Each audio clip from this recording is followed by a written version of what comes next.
ತಮ್ಮನ್ನೆಲ್ಲ ನಾವು ಆಹ್ವಾನ ಮಾಡಿರುವಂಥದ್ದು ನಮ್ಮ ಕಲ್ಕಾರ್ನ ದೇವರುಗಳಾದ ಅಣ್ಣಪ್ಪ ಪಂಜುರ್ಲಿ, ಕಲ್ಲುರ್ಟಿ ಪಂಜುರ್ಲಿ ದೈವಸ್ಥಾನದ ಕುಟುಂಬದ ನಾಗದೇವರು ದೈವಗಳ ಪ್ರತಿಷ್ಠಾ ಬ್ರಹ್ಮಕಲಶೋತ್ಸವ ಮತ್ತು ವಾರ್ಷಿಕ ಜಾತ್ಸೋತ್ಸವದ ಬಗ್ಗೆ ವ್ಯಾಪಕವಾದ ಪ್ರಚಾರ ಮಾಡುವ ಕುರಿತು ನಿಮ್ಮನ್ನೆಲ್ಲ ನಾವು ಬರಲಿಕ್ಕೆ ಹೇಳಿದ್ದೇವೆ. ನಿಮಗೆ ನಮ್ಮ ಕಲ್ಕಾರ ಕುಟುಂಬಸ್ಥರ ಪರವಾಗಿ ಆತ್ಮೀಯ ಸ್ವಾಗತವನ್ನು ಬಯಸ್ತಾ ಇದ್ದೇನೆ.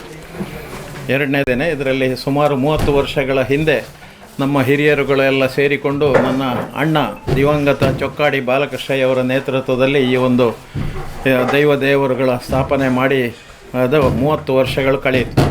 ಇತ್ತೀಚಿನ ದಿನಗಳಲ್ಲಿ ಕೆಲವರೆಲ್ಲ ಸೇರಿಕೊಂಡು ಇದರಲ್ಲಿ ಸ್ವಲ್ಪ ಜೀರ್ಣೋದ್ಧಾರ ಮಾಡಬೇಕು ಅಂತ ಹೇಳುವ ಒಂದು ಒಳ್ಳೆಯ ಉದ್ದೇಶದಿಂದ ಈ ಒಂದು ಕಾರ್ಯಕ್ರಮವನ್ನು ನಮ್ಮ ಬಡಜ್ಜ ತಂತ್ರಿಗಳ ನಾಯಕತ್ವದಲ್ಲಿ ನಾವು ಮಾಡ್ತಾ ಇದ್ದೇವೆ. ಇವತ್ತು 21ಕ್ಕೆ ಬೆಳಿಗ್ಗೆ ಬ್ರಹ್ಮಕಲಶೋತ್ಸವ ಆಗಿ 12 ಗಂಟೆಗೆ ಸರಿಯಾಗಿ ಒಂದು ಧಾರ್ಮಿಕ ಕಾರ್ಯಕ್ರಮವನ್ನು ಮಾಡಿಕೊಂಡು ಸಂಜೆ ನಮ್ಮ ದೇವರುಗಳ ಕಾರ್ಯಕ್ರಮ ನಡೀತದೆ. ಇಷ್ಟು ಕಾರ್ಯಕ್ರಮಗಳು ನಮ್ಮದು ಅಂತ ಹೇಳಿಕೊಂಡು ಆ ದಿವಸ ಗುರುದೇವಾನಂದ ಸ್ವಾಮೀಜಿಗಳ ಒಂದು ನಮ್ಮನ್ನು ಆಶೀರ್ವಚನ ಮಾಡಲಿಕ್ಕಿದ್ದಾರೆ. ಉಪಸ್ಥಿತಿಯಲ್ಲಿ ಶ್ರೀ ವಿನಯ ಗುರೂಜಿ, ದತ್ತಾತ್ರಮ ಗೌರಿ ಗದ್ದೆಯವರು ನಮ್ಮೊಟ್ಟಿಗೆ ಭಾಗವಹಿಸಲಿಕ್ಕಿದ್ದಾರೆ. ಶ್ರೀಕಾಂತ್ ಶೆಟ್ಟಿ ಕಾರ್ಕಳದವರು ಧಾರ್ಮಿಕ ಚಿಂತನೆಯನ್ನು ಹಂಚಿಕೊಳ್ಳಲಿಕ್ಕಿದ್ದಾರೆ. ಪಟ್ಲ ಸತೀಶ್ ಶೆಟ್ಟಿಯವರು ಉಪಸ್ಥಿತರಿರ್ತಾರೆ. ಈ ಒಂದು ನಾವೆಲ್ಲ ಪಟ್ಲ ಸತೀಶ ನಾವೆಲ್ಲ ಈ ಒಂದು ಕಲ್ಕಾರು ಮನೆತನಕ್ಕೆ ಸೇರಿದವರಾಗಿದ್ದುಕೊಂಡು ಇದರ ಪ್ರತಿಯೊಂದು ಜೀರ್ಣೋದ್ಧಾರದಲ್ಲಿ ನಾವು ನಮ್ಮ ಸ್ನೇಹಿತರೆಲ್ಲ ಈಗ ಇಲ್ಲಿ ಪಟ್ಲ ಸತೀಶ, ರಾಧಾಕೃಷ್ಣ ಅಡ್ಯಂತಾಯ, ಅಡಪ್ಪ ಮತ್ತು ಸುನಾದ್ ಇವರೆಲ್ಲ ಇದಕ್ಕಾಗಿ ಕೆಲಸ ಮಾಡ್ತಾರೆ. ನಾನೊಂದು ಗೌರವಾಧ್ಯಕ್ಷನ ನೆಲೆಯಲ್ಲಿ ಅಧ್ಯಕ್ಷನಾಗಿರುವುದಲ್ಲದೆ ನಾವು ಭಾಳ ದೂರ ಇರುವುದರಿಂದ ಹೆಚ್ಚು ಪಾಲ್ಗೊಳ್ಳಲಿಕ್ಕೆ ಆಗ್ತಾ ಇಲ್ಲ.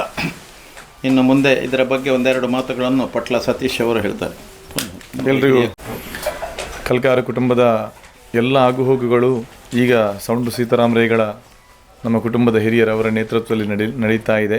ನಡೆದ 21ಕ್ಕೆ ನಡೆಯುವಂತಹ ಬ್ರಹ್ಮಕಲಶ ಎಲ್ಲ ಪ್ರತಿಷ್ಠಾ ವರ್ಧಂತಿ ಉತ್ಸವದ ಈ ಕಾರ್ಯಕ್ರಮಕ್ಕೆ ನಮ್ಮ ಕಲ್ಕಾರ ಕುಟುಂಬಿಕರು ಹಾಗೂ ಹೊರಗಿನವರನ್ನು ಕೂಡ ನಾವು ನಮ್ಮ ಭಕ್ತಾದಿಗಳನ್ನು ಆದರದಿಂದ ಸ್ವಾಗತಿಸ್ತಾ ಇದ್ದೇವೆ, ಆಮಂತ್ರಿಸ್ತಾ ಇದ್ದೇವೆ. ಎಲ್ಲರೂ ಬಂದಿದ್ದರಲ್ಲಿ ಪಾಲ್ಗೊಂಡು ದೇವರುಗಳ ಕೃಪೆಗೆ ಪಾತ್ರರಾಗಬೇಕಾಗಿ ಈ ಮೂಲಕ ವಿನಂತಿಸ್ಕೊಳ್ತಾ ಇದ್ದೇವೆ. ವಸ್ತುನಿಷ್ಠತೆ, ವಿಶ್ವಾಸಾರ್ಹತೆ, ನಿಖರತೆಗಾಗಿ ನೋಡ್ತಾ ಇರಿ ನ್ಯೂಸ್ ಪುತ್ತೂರು, ಜನಮನದ ಪ್ರತಿಧ್ವನಿ.